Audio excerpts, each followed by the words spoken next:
Wavy things! They're super tricky to get right. So here's a clever trick that I found to make them far less tricky. Oh yeah, good hello, welcome to Onion Skin, and we're gonna need something to animate a wavy thing to. How about, I don't know, a tentacle? That'll do. And remember, this is Toon Boom. These steps should be compatible with most every version of the program. And at the moment, it's only visible for one frame. If you've just drawn it, that's going to be the case. We need to increase its exposure. Select the first frame, and by default, the plus key on your keyboard will push it out like this. Now, of course, to get to plus, you often have to hit Shift. But if you're lucky to have a numpad, just hitting that will do it. Increase it out to, say, 50 frames or so. And most of this technique will be using the deformers. You may have seen these before. I've done a few videos on them. Here they are. There's links in the description and all that. This is the deformer toolbar. If it's not there, right click and go to deformation at the bottom. Select the hammer and spanner. This is working mode for deformers. And all we need to do is at the beginning go click, like that. Try and have it fairly straight, not like this, that's bad, straight. Notice they're getting gradually closer together over time, and increase these circles to roughly around the width of whatever it is you're trying to bend. That's all we have to do to set up the structure. Now on the second frame, go to the transform tool here, usually found underneath the little yellow running man. At this point, the structure will turn green. Also at this point, I should have considered what palette I'm using. There we are, that's easier to see. Tint palettes for, but that's a discussion for another day. Now, when you hover over any of these stick areas of the bone outside of the circles, it will pick up and rotate from the pivot point that came previous. So go down the line after each one and tilt it up just a little bit. And you'll see very quickly why it needs to be just a little bit, because after you've done it just a little bit to every single bone, it ends up pointing up quite absurdly far. On this frame, keyframes would have been generated along with a deformation tentacle group. Now up at frame 20, we're going to be moving them again, just pushing them a little bit further down than where they begin. So creating a very similar curve, just you're facing downwards, yeah? Yeah. And you'll end up with that. It's a fairly gradual curve, and as you move it back and forth, well, you won't get a wave, you'll get a waggle. We don't want a waggle, but in this case we do want a waggle. This is a very crucial step in order to making our wave very easy to put together. So next, grab the first frame that we had, copy and paste it onto frame 40, creating a loop. Now grab both the deformation and the drawing, copy and paste that, pasting it back onto frame 40 again, so it's going to loop through the entire thing several times, just so we can get a good glance at the thing, just waggling back and forth like that. Yeah, that's, could be better, and this is where the magic comes in. It's very exciting. Press the plus button on the group. It becomes expanded, and we can see every bone, sort of nestled inside of each other like that. If you don't have enough room, pulling on this red bracket will increase the length of the animation and the timeline and all that. And here we go. This is why we pushed everything onto frame 2, so we can have a little bit of room to play here. I'm going to select every layer except for the top one, going down the line and including the drawing layer itself. And that increase exposure button from the beginning, press that once. And select every layer again except for the top one that just moved, and push that across. And then select the ones except that and push it across, and do it again and again, working all the way down the hierarchy until there is a step-by-step notion like this, everything pushing forwards by one. Play the animation through, and you'll notice that there is now a delay. It's less of a waggle, more of a wave. There is weight at the base carrying through to the tail. So let's increase the intensity of it, and I'm going to push everything except the top one forwards by 2. So now it's a total of 3. I'm going to work down the chain. 1, 2, 1, 2, 1, 2, 1, 2. And just watch this. Whoa! It's like it's alive!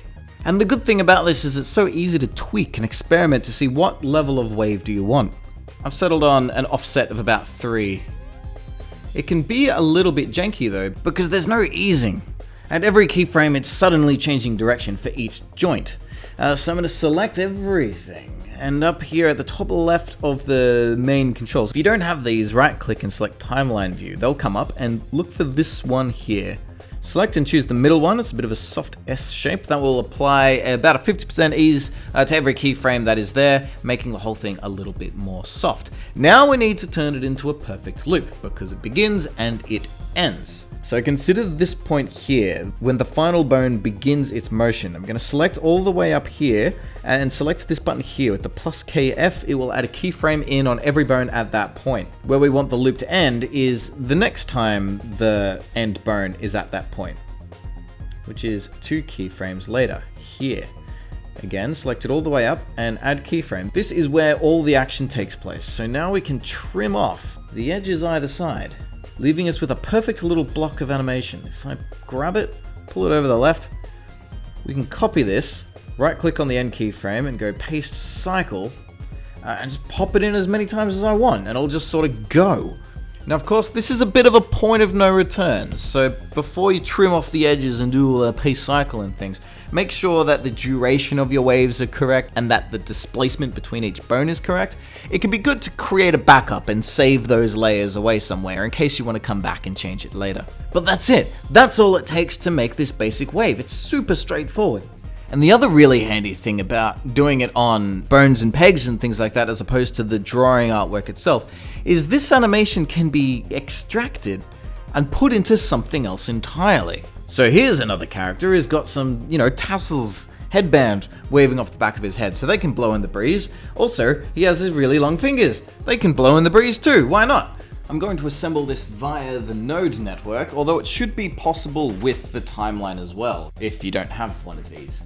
I find it just to be a bit easier to look at. You can get a bird's eye view of the entire project. So down here I have the tentacle that we made before, and this node here contains the entire chain for the wave itself. I can go inside it. There's the string of bones. Yeah. So now I'm going to recycle it. In the top left of the node view, there's a drop-down menu. I go to nodes, duplicate selected nodes.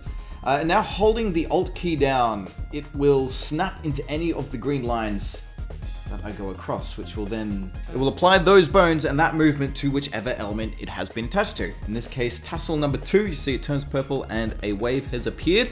However, its chain is in the same geographical position as the other one. So in the deformation controls, again, the green line with a circle around it and an X underneath, that will reveal the bone structure of the element that you have selected while hiding all of the others. So now we can see very clearly what the bones are doing. Of course, I need them to be reversed and a bit smaller. Going to the hammer and spanner, the edit mode, it will show me the setup that I initially drew it with.